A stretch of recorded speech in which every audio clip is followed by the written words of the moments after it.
Yan. Happy birthday sa iyong itik. Sa inyong mga video. Salamat. Kaya lang gusto ko lang sabihin kay Wayne na you did so well in this past few months.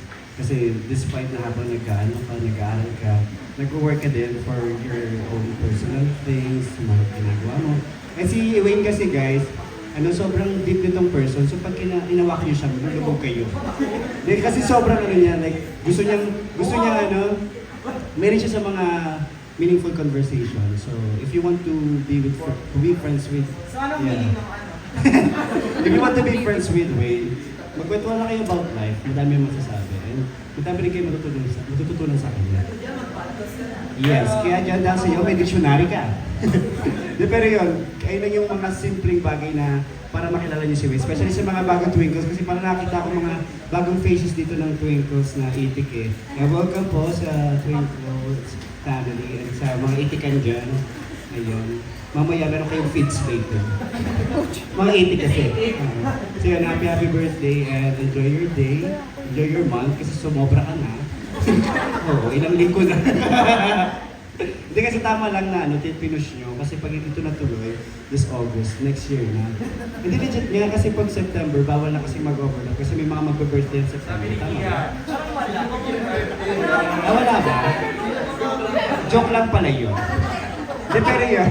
Hindi kasi usually may mga events na sa susunod, di ba? So, maganda na natin doon, baka di rin matuloy. So, mabuti na lang. Thank you so much sa Wailers. Thank you so much. Ayan, for making this possible. And thank you sa mga umaten. Maraming salamat. Kukuhay ko rin laundry ko. Si Lucho na muna, Lucho.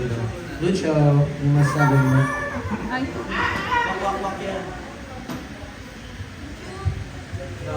Eh, si Lucho! Joke lang. Belated happy birthday, Wayne. Cheers. Sobrang belated naman sa January kasi. Lumig!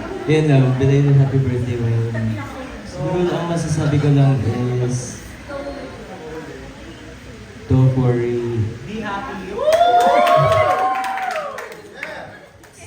Okay, don't worry kasi magbubunga lahat ng paghihirap. I know I know na I know na you always do your best, the best that you can give every single day, every single moment through your personal career and sa career mo sa school. Kaya these days lang ngayon, magbubunga din na lahat. I know that will happen. Kaya God will bless you. Happy birthday, Wayne. Hope you will enjoy your day. Sobrang seryoso. Ay, seryoso. Ito sobrang. Kinabahan ako ng leader. Mag-joke daw muna si Kian. Hindi.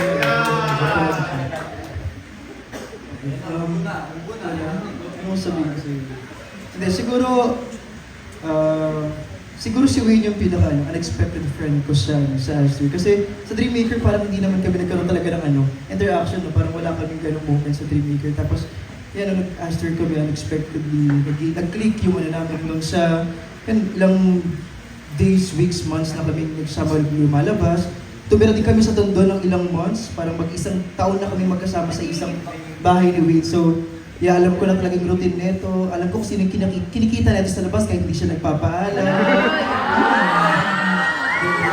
Wala naman. Schooling lang. Schooling teachers, classmates. Ay, mama niya. Hindi. Hindi, syempre. Yan, kasama sa pagsasama namin ni Wayne sa isang narinig ko sa classmates, groupings, nag-aaral ng mabuti. Wala ka talagang matatago sa leader. Lahat laglag, hindi. Siyempre pagsama namin ni Wayne, yung nakita ko rin siyempre yung strengths niya and yung pag-develop niya and super happy ako kasi dati kasi si G lang yung kambal ko, parang ngayon nagkaroon ako ng 3 kambal din, isa pang kambal. So tatlo na kami, hanggang nandito na kami tumira sa AOR, tatlo pa rin kami magsama sa isang kwarto. So alam namin yung ganap na bawat isa. Every night actually. Paano daw si Lloyd? Kasi guys, Encantatix kasi sila. Sila ang Encantadia units namin. Yeah. Dapat kasi sila. Si Lloyd kasi, may sarili siyang bahay. So, hindi kami madalas nakakaano. So, hindi niya pa birthday. Next month ko pa sasabihin si Lloyd. Ito mga kapag salamat. Pero man, nag-open naman ito ng ano. Hindi, ayun, yeah, sobrang saya ko, Wayne, kasi naging, dagdag kambal ka sa akin. And masaya rin ako na nakita namin after yung pag-grow mo, both sa personal and professional life mo.